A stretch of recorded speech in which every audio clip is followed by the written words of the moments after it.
2 நாட்களா தொடர்ச்சியா நம்மளும் அம்மா அப்பாவுக்கு ஃபோன் பண்ணிட்டே இருக்கோம். ஆனா அவங்க எடுக்கவே மாட்டேங்கிறாங்களே, அவங்களுக்கு என்ன ஆயிருக்குமோ அப்படின்ற பதற்றத்துல தன்னுடைய உறவினர் ஒருத்தர்கிட்ட அம்மா அப்பா ஃபோனையே எடுக்க மாட்டேங்கிறாங்க, நீங்க போய் பாருங்க அப்படின்னு சொல்ல அவரும் போய் பார்த்திருக்கார். அங்க யாருமே எதிர்பார்க்காத நிலையில தாயும் தந்தையும் அழுகிய நிலையில சடலமா மீட்கப்பட்டிருக்காங்க.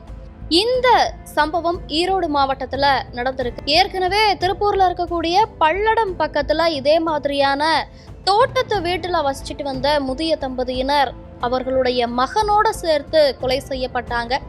இது திருப்பூர் ஈரோடு மாவட்டங்கள்ல அதிகரிச்சுட்டு வர்றதா அங்க இருக்கக்கூடிய மக்கள் பயப்படுறாங்க. இந்த சம்பவத்துடைய பின்னணி என்ன, இதற்கும் திருப்பூர் சம்பவத்திற்கும் என்ன சம்பந்தம் அப்படிங்கிற மாதிரியான முழு தகவல்களை தான் பார்க்க போறோம்.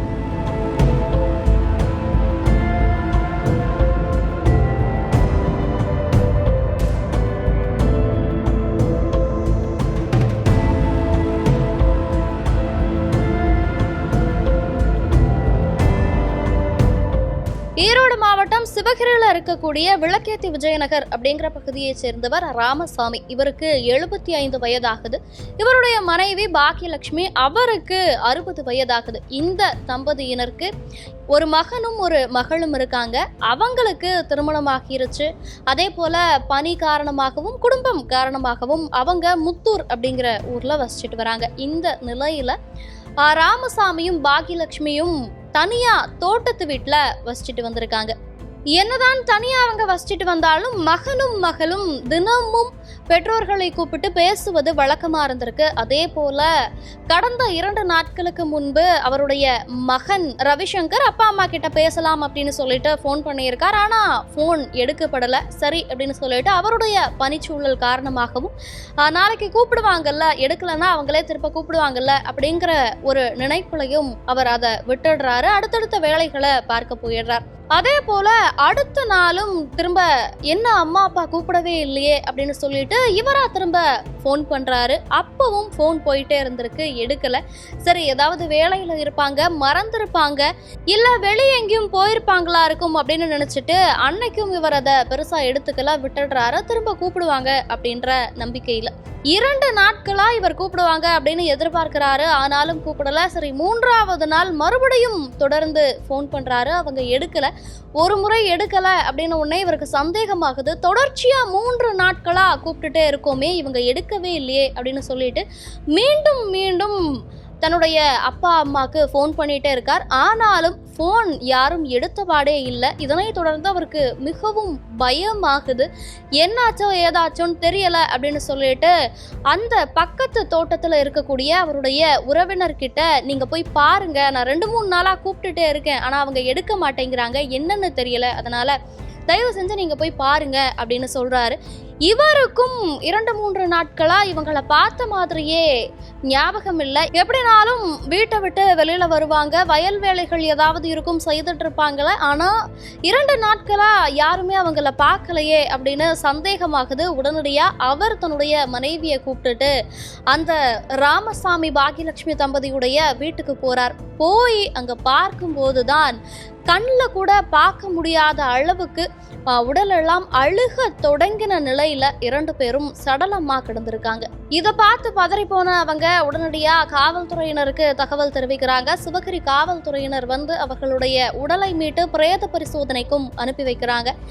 இதனை தொடர்ந்து அவர்கள் எவ்வாறு கொல்லப்பட்டிருக்கலாம் அப்படின்னு அங்கு கிடந்த தடயங்களை சேகரிக்க தொடங்கி இருக்காங்க. அது மட்டும் இல்ல, ஏற்கனவே பல்லடத்துல இதே போன்று தோட்டத்து வீட்டுல வசிச்சுட்டு வந்த முதிய தம்பதிகள் அவருடைய மகனோட சேர்த்து கொலை செய்யப்பட்ட அந்த சம்பவத்துல இன்னும் குற்றவாளிகள் பிடிபடலை. அந்த சம்பவமே திருப்பூர் மாவட்டத்தை உலுக்கி இருக்கக்கூடிய நிலையில பக்கத்து மாவட்டமான ஈரோட்லையும் இதே போன்ற ஒரு சம்பவம் நடந்திருக்கிறது பெரும் பேசு பொருளா மாறி இருக்கு.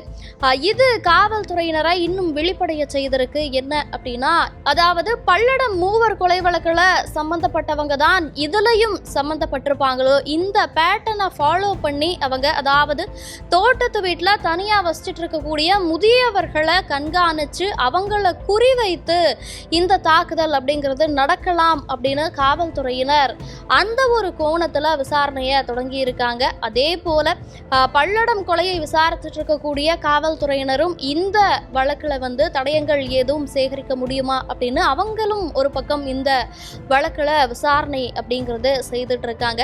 சரி, எதற்காக இவங்க கொலை செய்யப்பட்டிருப்பாங்க அப்படின்னு பார்க்கும்போது இவர்களுடைய வீட்டில் இருந்த நகைகளும் 1.5 லட்சம் ரூபாய் பணமும் காணாமல் போயிருக்கிறது தெரிய வந்திருக்கு. அதாவது திருட்டுக்காக தான் இந்த கொலை நடந்திருக்கு அப்படிங்கிறது உறுதி செய்யப்பட்டிருக்கு. இதே போன்றுதான் பல்லடம் வழக்குலையும் நடந்தது அப்படிங்கிற காரணத்தினால காவல்துறையினர் இன்னும் கவனமா இந்த வழக்கை அணுகிட்டு இருக்காங்க. முதல்ல திருப்பூர்ல நடக்குது, அடுத்து ஈரோட்லயும் இதே மாதிரியான ஒரு சம்பவம் நடந்திருக்கு. இந்த கொள்ளை கும்பல் அப்படிங்கிறது முதியவர்களை குறிவைத்து பணம் நகை திருட்டுல ஈடுபடுறதுக்காக அவங்களை கொலை செய்துட்டு இந்த மாதிரியான ஒரு சம்பவங்களை அரங்கேற்றிக்கிட்டு இருக்காங்க அப்படிங்கிறது அந்த பகுதி மக்களிடையே மிகவும் பயத்தை ஏற்படுத்தி இருக்கு. இன்னும் என்னென்ன நடக்க போகுதோ அப்படிங்கிற மாதிரி மக்கள் பயத்தில் இருக்காங்க. இந்த வழக்கு குறித்து நீங்க என்ன நினைக்கிறீங்க? இது குறித்தான உங்களுடைய பார்வை என்ன? இன்னும் பல்லடம் கொலை வழக்குல காவல்துறையினர் துப்பு துளக்கிட்டே இருக்காங்க, ஆனாலும் எதுவும் நடக்கல, குற்றவாளிகள் கண்டுபிடிக்கப்படலை. இப்போ அடுத்த சம்பவம் அப்படிங்கிறது அரங்கேறி இருக்கு. இது பத்தின உங்களுடைய கருத்துக்கள் என்ன அப்படிங்கிறத கமெண்ட்ல சொல்லுங்க.